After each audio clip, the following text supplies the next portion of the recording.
Recording. Perfect. Okay, today we are going to be covering chapter 4 and 7. Chapter 4 is cell injury, aging, and death. Okay,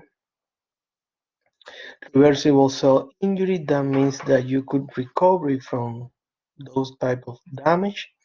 We have hydrophobic swelling, this is cellular swelling because of accumulation of water. Water get inside of the cell and the cell gets swell. The first manifestation of most form of reversible cell injury result from malfunction of sodium-potassium pump. Remember that always that we have problem with especially the sodium, that can produce swelling in the cell, okay? Because the water always follow the sodium and then that produce swelling. An injury that result in loss of energy, ATP, is also result in swelling. Hydrophic swelling is characterized by large pale cytoplasm, dilated endoplasmatic reticulum, and swelling mitochondria. Generalized swelling of the cell in organs can lead to increase in size and weight, megaly. And also megaly is widely used in medicine when we refer to big organ like cardiomegaly, hepatomegaly, splenomegaly. Intracellular accumulation, we have excessive accumulation of substance in the cell, lead to cellular injury as a result of toxicity, immune response, and taking up cellular spaces. Intracellular accumulation, characterized by accumulation of excessive amount of normal intracellular substance, accumulation of abnormal substance from faulty metabolism or synthesis, and accumulation of particles that the cell is unable to degrade. Intracellular accumulation, common site of accumulation is in the liver. Limit protein damage, chaperone proteins, and ubiquitin protease complex. Those are proteins that we have in the cell. Okay, and always remember that the liver produces a lot of protein. Now we have cellular adaptation. In cellular adaptation, we have atrophy. Atrophy is when the cell basically shrink, reduce in size. Okay, and we have a lot of factors that can produce atrophy in our body. General cause, disease, denervation, ischemia, nutrient starvations, interruption of endocrine signal, and persistent cellular injury. Biochemical pathway, we have ubiquitin protease system and lysosomes. Now we have another type of cellular adaptation, that is hypertrophy. So atrophy is when we reduce inside, okay, inside of the cell. Hypertrophy is when we increase inside, okay, increase in cell mass accompanied by an augmentation of function capacity in response to physiological and pathological damage. General cause, increased cellular protein content. One class example for this is when you go to the gym, that you do exercise, you get hypertrophy of the muscle, okay, because the muscle increase in size. Hyperplasia is increase in functional capacity related to an increase in cell number because of mitotic division. Okay, hypertrophy, and this what I'm going to say right now is basically a general concept that you need for the when you put this cellular adaptation in pathologies in your body. Okay, Hypertrophy is mainly in the skeletal and cardiac muscle. Okay, skeletal cardiac muscle, they have hypertrophy. Now, if we have a problem in the smooth muscle, then we have hyperplasia. Okay? That's why maybe you heard about benign BPH. BPH means benign prostatic hyperplasia. Okay, sometimes people call hypertrophy, but that's wrong. It's benign prostatic hyperplasia because the prostate glands is composed of smooth muscle, and they have an enlarge of the prostate gland due to hyperplasia. Okay, and also in hypertrophy, you increase the size of the muscle, but the amount of cell remain the same. In hyperplasia, you increase the size of the smooth muscle, but the amount of cell also increase. Okay, that's what you have because of mitotic division. Okay, have a mitotic activity that increase the number of cells, and as a consequence, you increase the size of the muscle. Okay? We have metaplasia, is replacement of differentiated cell with another. Basically, metaplasia is when you replace one tissue from another tissue. Okay, one classic example is the Barrett esophagus. Barrett esophagus is a metaplasia in the esophagus due to the regurgitation. What happened? In the stomach, we have one type of tissue that is the simple columnar. That tissue is resistant to acid. In the esophagus, we have a stratified simple squamous tissue, non-keratinocytes. Now, because of the reflux, because you put the content of the stomach in the esophagus, that means that you produce acidity in the esophagus, then the esophagus is going to replace the normal tissue for the columnar tissue, and that is a metaplasia and is a precursor for malignancy. Dysplasia is the disorganized appearance of cell because of abnormal variation in size, shape, and arrangement. Dysplasia is also related to neoplasia, okay, cancer. Okay, dysplasia is disorganization of the tissue in size and shape, and also increase in the mitotic activity. Necrosis is when you have cell death. Okay, and we have apoptosis and necrosis. Let me see, we have apoptosis. Okay, necrosis is always pathologic. Okay, always when we have necrosis of the cell, it's a pathology process, and that process produce an inflammatory response. Okay, we have four types of tissue necrosis. We have coagulative, is the most common type. Process that begin with ischemia and with degradation of plasma cell. We have liquefactive, occur with dissolution of the cell, liquefaction of lysosomal enzyme, formation of abscess or cyst from dissolved dead tissue. We have fat necrosis. Fat necrosis is common in the pancreas. Okay? It's of the adipose tissue, usually the result of trauma or pancreatitis, that's why it's common in the pancreas, appear as a chalky white area of tissue, and caseous necrosis is characterized of lung damage secondary to tuberculosis. Okay. Now we have question number 1.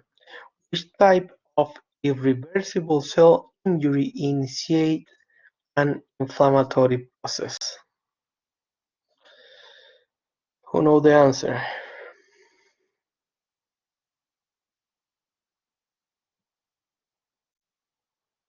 B, exactly. The answer is necrosis. Necrosis, they produce inflammatory process. Why?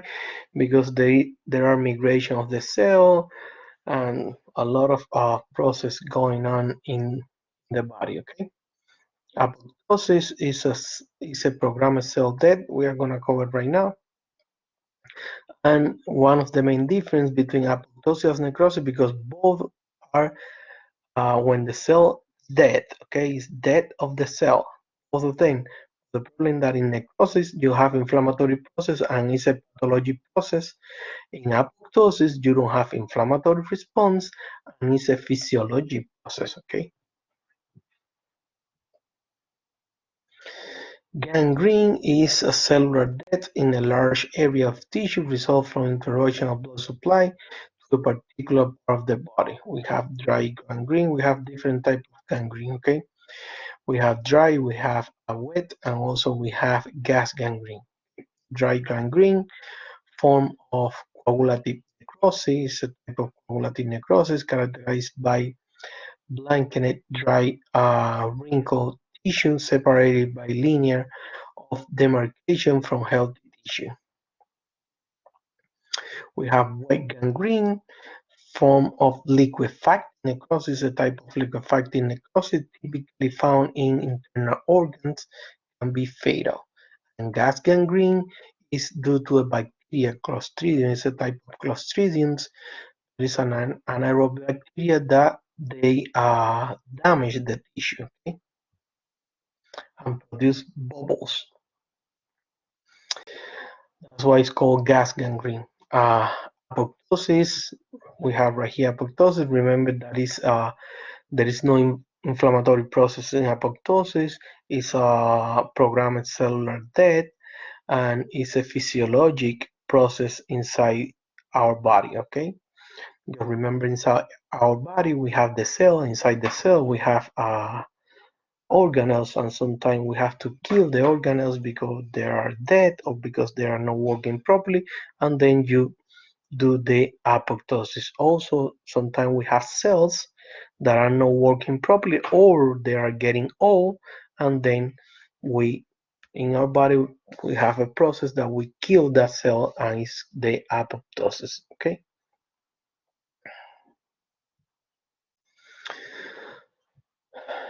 Now we have two types of environmental or extrinsic signal may include apoptosis, withdrawal or survival signal that normally suppress apoptotic pathway cancer cell. Okay, what happens in cancer cell? Remember that apoptosis is a physiological process in our body, okay? Because our body, when we have a cell that is old or the cell is not working properly, or the cell, when you made that cell, the cell was made with some problems, then our body has some check mark, and then you put a tag in that cell and you send it to apoptosis. What happened in cancer? In cancer, remember that the main concept of cancer is that it's a growth out of control with no regulation, okay? So in cancer, you have a lot of cells in any part of your body, a lot of cells that are producing, reproducing with no control, no regulations, and you avoid apoptosis, okay? Uh, we go with the same, those are type of fast ligands. It's a type of receptors that we have in our body to do the apoptosis.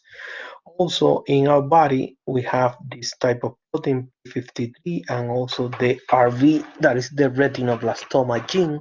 Those are genes that we have in the cell cycle. Okay? Remember that in the cell cycle, we have the checkpoints in the cell cycle. In those checkpoints, you have the P53.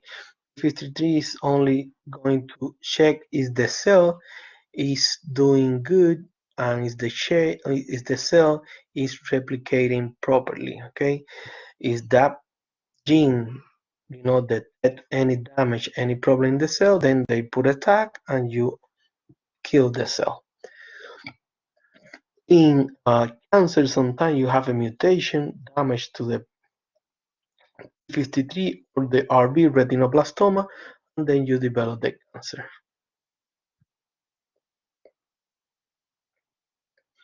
So necrosis occurs when the injury is too severe or prolonged to allow adaptation. That's in the case of necrosis. For example, in the case of myocardial infarction, myocardial infarction is a necrosis because there is no oxygen to the heart, and then if you don't reperfuse quickly that tissue, the tissue is gonna get dead, and then you have a necrosis. Okay, and when you have a necrosis, again, you replace that tissue because in the heart normally we have the myocyte, that is the muscle of the heart. Then you have a necrosis, you have to replace the myocyte by fibrotic tissue. Okay, that is connective tissue, and then the heart start losing property. Also, we have local and systemic indicator of cell death. We have pain, of course. Elevated serum enzyme level, inflammation, fever, loss of function, reversible cell damage type of necrosis. Those are like sample where those necrosis happen, okay? And you have to know those samples because those are questions in your test, okay? In the heart, you have coagulative. In the brain, we have liquefactive. Lungs, we have tissues, and in the pancreas, we have fat necrosis. Gangrene refers to a large area of necrosis. We have dry, wet, or gas. Wet and gas can be rapidly fatal. Irreversible cellular damage, we have apoptosis. Remember that apoptosis is a physiological process. There is no inflammatory response. Now we have ischemia and hypoxemic injury. Tissue hypoxia is most often caused by ischemia, caused our failure in the cell. Okay, ischemia and hypoxemia. Ischemia is the lack of oxygen, hypoxemia is the lack of oxygen. Okay, when you lack of oxygen one part of the tissue, then you develop the ischemia. Ischemia produce pain, okay, because you start releasing some cells that those cells produce pain. Okay,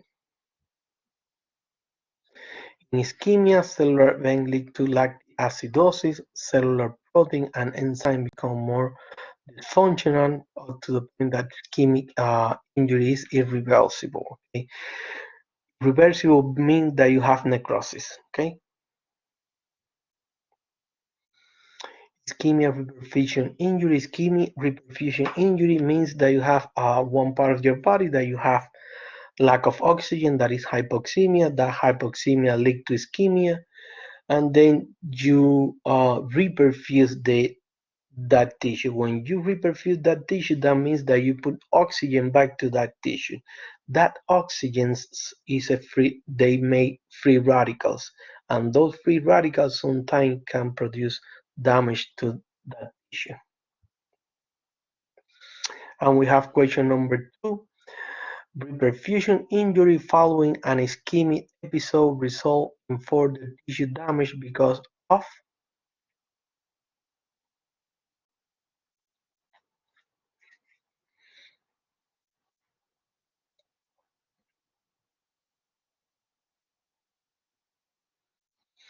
Okay, the answer is B, excessive intracellular calcium. No, no, it's B. The answer is B, excessive intracellular calcium. Okay? It's the one that produced the reperfusion injury due to the oxygen that made the free radicals. Okay? Now we have nutritional injury. Adequate amount of fat, carbohydrate, protein, vitamins, and mineral are essential for normal cellular function. Certain cell types more susceptible to injury than others. Nutrition deficiency may result from poor intake. Okay, if you don't eat, then you could have some damage. Remember that when we have in starvation that we are not eating, you are not supplying energy to your body, and your body can supply energy to all the tissues in your body, and that can produce damage. Right here we have some common cause of malnutrition, poverty of chronic alcoholism. Why? Because those people only eat and drink alcohol. That's it. They don't eat anything else. Acute and chronic illness cells impose dietary restrictions. This is more related to anorexia nervosa, okay? Malabsorption syndromes, that's related with the GI. Nutritional excess primarily result from excessive intake, BMI greater than 25. That also is related with nutritional injury because nutritional could damage because of deficiency or because of excessive nutrition. Okay, remember if we have excessive nutrition, if you eat too much, then you get obesity. Obesity could lead to a lot of comorbidity, including hypertension and diabetes. Infections and immunological injury, bacteria and virus can injure cell in a variety of ways depending on its virulence. An injury may occur indirectly by trigger body immune response. Also, we have chemical injury like poisons from chemical or just because the chemical get into your body, especially in the eyes, and that can produce a lot of damage.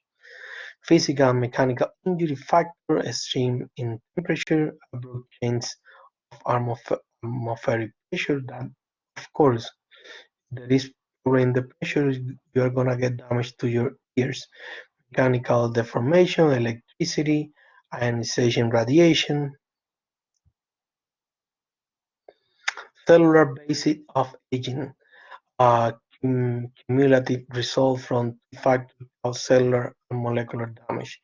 Progressive decline in proliferation and uh, reparative capacity of cell and exposure of environmental factor.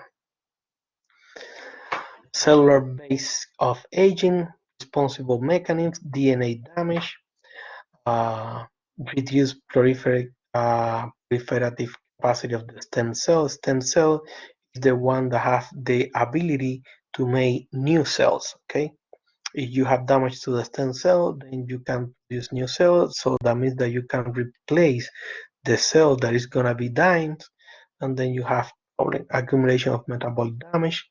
Theory programs senescence theory and free radical theory.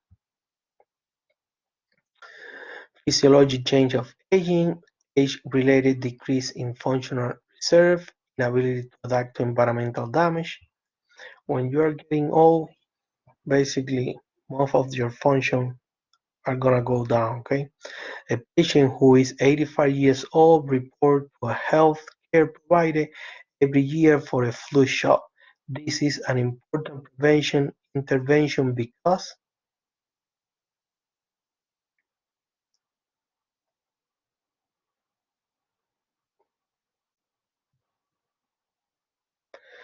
okay, the answer is B.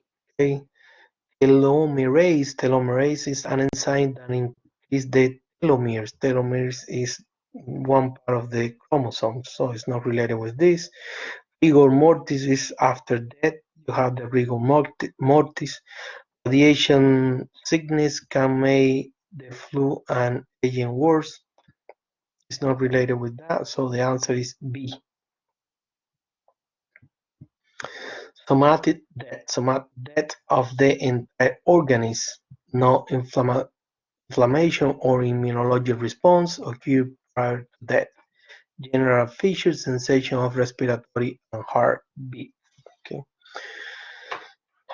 that's when you get death, somatic death. Okay, because also we have brain death. Brain death is when your brain or is dead. Okay, you see right here we have determination of brain death as a proof of somatic death. Okay, so if you have brain death, right here, it's right here.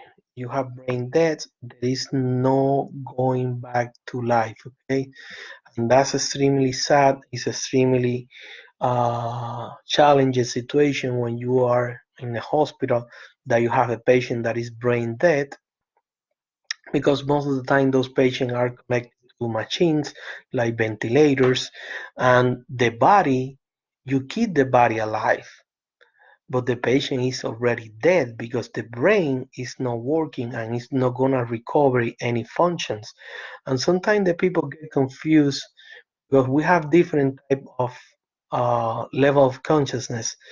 Uh, when we refer to level of consciousness, is because the patient is in vegetative stage or the patient is in coma. If you are in vegetative state and if the patient is in coma, you could go back to life, okay? You could regenerate, you could recover the function because the brain is in a lower level of consciousness. The brain is not working completely, but the brain is functional. When you have brain dead, the brain is not functional, okay? It's not functioning, that brain, but those people are alive, the heart is still working, the lungs are breathing, and then sometimes you have peripheral, uh,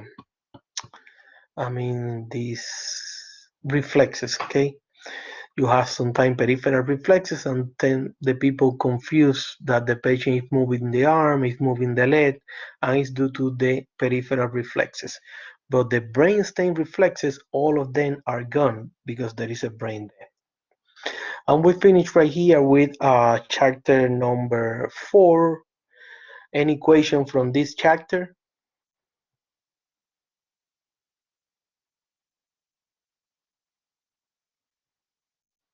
No? Okay, you don't have any question. I'm gonna do this because sometimes I have problem with the recording. I'm gonna